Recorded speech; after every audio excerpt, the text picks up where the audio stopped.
দুর্যোগকালীন উদ্ধার সক্ষমতা বাড়াতে জাইকার অর্থায়নে দেশের 12টি উপকূলীয় জেলায় আধুনিক স্পিড বোট দেয়া হয়েছে বলে জানিয়েছেন দুর্যোগ ব্যবস্থাপনা ও ত্রাণমন্ত্রী আসাদুল হাবিব দুলু।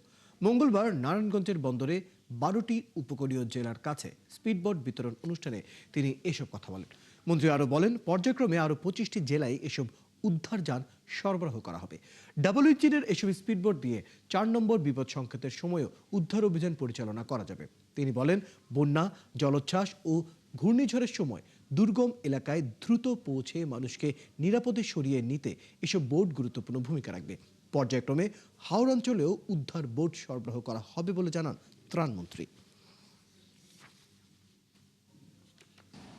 জাইকার অর্থায়নে যে আমরা বোট পেয়েছি, সেখান থেকে একটি বোট আমরা তাৎক্ষণিকভাবে চট্টগ্রামে পাঠিয়েছিলাম উদ্ধার কাজ সম্পন্ন করার জন্য। সে কারণে আমাদের দেশে বিশেষ করে যারা চর অঞ্চলে, সমুদ্রের উপকূল অঞ্চলে বসবাস করে, তাদের উদ্ধার কাজটা হচ্ছে সবচেয়ে জরুরি। আমার মনে হয় যে আজকে সেই কাজটা কিছুটা হলো আমরা সক্ষমতা অর্জন করলাম।